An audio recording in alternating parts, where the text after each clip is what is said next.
S7 and a S7 Edge. The S7 Edge is the larger of the two devices as it will come in at 5.5 inches and the original S7 will have 5.1 inches in its screen.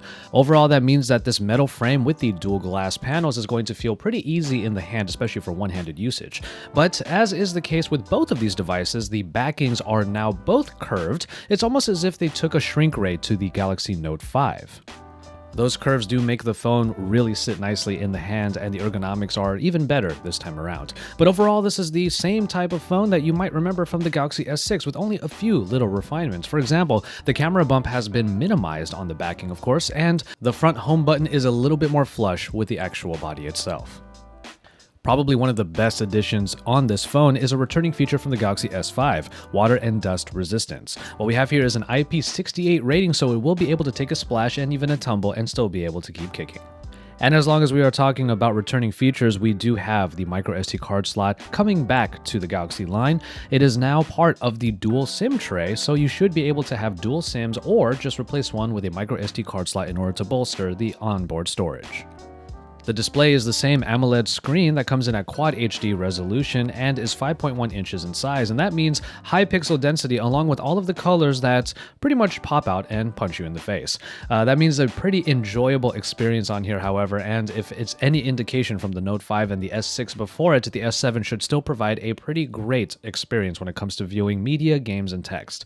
But the addition of an always-on display is available here, and the always-on display is able to show the time and the date, a calendar, a quick calendar, or a certain personalized image. Now, we went into the settings on the always on display in the settings, and we saw that there were only a few different images and they weren't necessarily user defined. Nonetheless, it is using the AMOLED display to its good potential, only turning on the various pixels that are needed in order to show the time or any other parts that you want to have on there. Kind of true to form, during our meeting, Samsung did not want to disclose what the processor is, but we expect that it will indeed be the Exynos 8890, as plenty of leaks and various rumors were suspecting.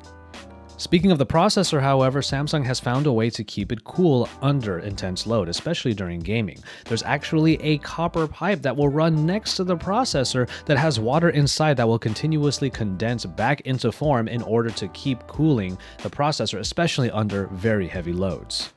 One thing that I will mention, however, as might be a trend in the upcoming year when it comes to these phones, there is actually a setting inside of what is called the Galaxy Labs features, which are supposed to be experimental, that you can actually remove the app drawer. Now, what they call it is just moving the icons over to the home screen and having all of them displayed on there. Now, we did see this in the LG G5 as well, which does not have an app drawer altogether, and the option in the Galaxy S7 shows us that there might be a trend moving towards this new change in Android skins. Now, the camera is an even bigger bump from before in the sense that they are using bigger pixels but less megapixels. You have an f1.7 aperture lens that has 1.4 micron sized pixels, and overall it's going to be a 12 megapixel rear shooter that should be able to bring in even more light because of the larger size of those pixels. It should be better all around, but low light shots should be even better than before. Going through the manual mode, you still get all of the different great features, including Kelvin readings in the white balance this time around, and also all of the different features to be able to cater the shot to what you need. Now, of course, we were only testing this in the meeting that we had with Samsung, so we weren't able to take any extensive photos or to really look at them, but if it's anything like the Note 5 or the Galaxy S6 from last year, then these cameras should be performing quite well. And finally, on the last bits of the hardware, the battery has been bumped up. Now, the original versions of the S7 and the S7 Edge have over 3,000 or at least 3,000 milliamp hours in their batteries. The S7 will have 3,000 and the larger S7 Edge will have 3,600 milliamp hours, which should bring quite a bit of longevity for a full day and hopefully 2 days worth of battery life. But of course, they still have the wireless charging available on these bodies, and then fast charging will allow the phone to charge up really quickly in a very short amount of time. Overall, the Galaxy S7 and the S7 Edge might not be making a whole lot of waves in terms of their announcements in the phone, but ultimately it is a great addition to the Galaxy line that takes some features that were in previous versions and finally brings them back. If you had the S6 and you wish that it had the features of, let's say, microSD card slot, water and dust resistance, and you wish the power was even better, you're not going to get the replaceable batteries this time around, but at least the power has been bumped up, and this just might be the phone that you were waiting for if the S7 S6 didn't do it enough for you. So keep it tuned to Android Authority. When we get our full review unit of the Galaxy S7 and the S7 Edge, we will give you all of our thoughts on it, especially talking about the camera and everything else that has been added into the newest Galaxy flagship.